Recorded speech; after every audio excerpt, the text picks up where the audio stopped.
اعوذ باللہ من الشیطان الرجیم بسم اللہ الرحمن الرحیم انما یرید اللہ لیذھب عنکم الرجس اہل البیت ویطہرکم تطہیرا اللہم صلی علی محمد وآل محمد وعجل فرجہم والعن عدوہم۔ حمد ہے اس اللہ کی کہ جو لائق حمد و ثنا ہے، اور درود و سلام ان ذوات مقدسہ و مطہرہ پر کہ جو لائق درود و سلام ہے، اور نفرت و لعنت ایسے لوگوں کے لیے کہ جو لائق نفرت و لعنت ہیں۔ سب سے پہلے میرے دیکھنے اور سننے والوں کو السلام علیکم۔ عزیزان محترم، پچھلی ویڈیو میں گفتگو کی تھی کہ قائم یعنی وہ کہ جو اللہ کی مدد کرتا ہے۔ پچھلی ویڈیو میں یہ جملہ کہا تھا کہ جو اللہ کی مدد کر سکتا ہے وہ ہماری مدد کیوں نہیں کر سکتا؟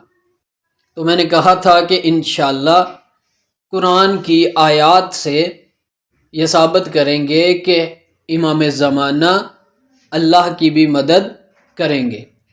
انشاءاللہ آج آپ کے سامنے وہی دو آیات پیش کرنی ہیں۔ پہلی آیت ہے اللہ کے اپنے بارے میں، اور دوسری آیت اس کے رسول کے بارے میں۔ جو آیت اللہ کے بارے میں ہے اس میں اللہ ارشاد فرما رہا ہے، بسم اللہ الرحمن الرحیم وَلَهُ أَسْلَمَ مَنْ فِي السَّمَاوَاتِ وَالْأَرْضِ طَوْعًا وَكَرْهًا وَإِلَيْهِ يُرْجَعُونَ۔ اللہ ارشاد فرما رہا ہے کہ جو کچھ آسمانوں میں ہے اور جو کچھ زمین میں ہے، سب کے سب اگر یہ چاہیں پھر بھی، نہ چاہیں پھر بھی، طوعاً و کرہاً، اگر یہ چاہیں پھر بھی، نہ چاہیں پھر بھی، ان کو مجھ پر ایمان لانا پڑے گا۔ اب یہ دعویٰ کر دیا اللہ نے۔ اب یہاں پہ ایک مثال دیتا چلوں کہ مثال کے طور پہ میں کسی جگہ پہ مجلس پڑھوں اور وہاں مجمع سے میں بولوں کہ میں آپ سے داد لوں گا اگر آپ چاہیں پھر بھی، نہ چاہیں پھر بھی، اور پوری مجلس میں میں بندوں سے ایک نعرہ بھی نہ لگوا سکوں تو پھر میرے دعوے کا برم تو خوب بچا۔ اب اللہ نے قرآن میں دعویٰ کر دیا کہ اگر کوئی چاہے پھر بھی، نہ چاہے پھر بھی، وہ مجھ پہ ایمان لے کے آئے گا۔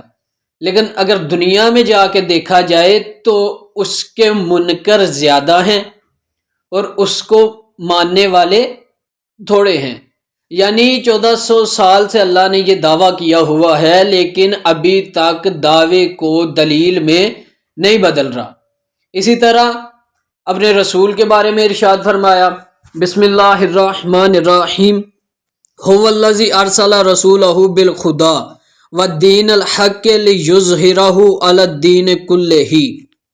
اللہ فرما رہا ہے کہ میں نے اپنے رسول کو ہدایت کے ساتھ اور دین حق کے ساتھ اس دنیا میں بھیجا، اور بھیجنے کا مقصد کیا ہے؟ تاکہ میرے رسول کا دین دنیا کے تمام ادیان پر غالب آ جائے۔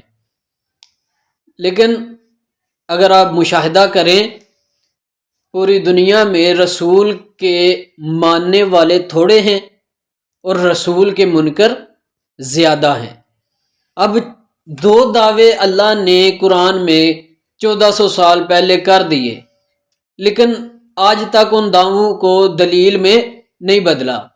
میں نے قرآن کے محافظوں سے پوچھا کہ اللہ نے اپنے دعووں کو دلیل میں کیوں نہیں بدلا؟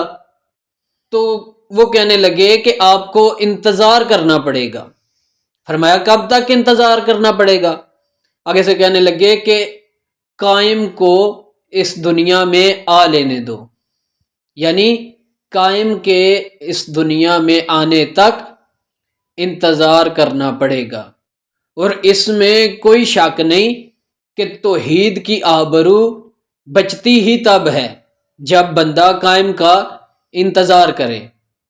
اگر کوئی بندہ امام قائم کا انتظار نہیں کرتا تو اس کی توحید کی آبرو نہ کل بچی ہے نہ آج بچے گی، کیونکہ جب امام نے دنیا میں آنا ہے تو مشرق سے مغرب، شمال سے جنوب، ہر طرف اللہ ہی اللہ امام نے کرا دینی ہے۔ تو آپ کو اتنی زحمت دینے کا صرف مقصد یہی تھا کہ اللہ نے قرآن میں بھی بتا دیا کہ جب ہماری مدد قائم کر سکتا ہے تو پھر تمہاری مدد یہ کیوں نہیں کر سکتے۔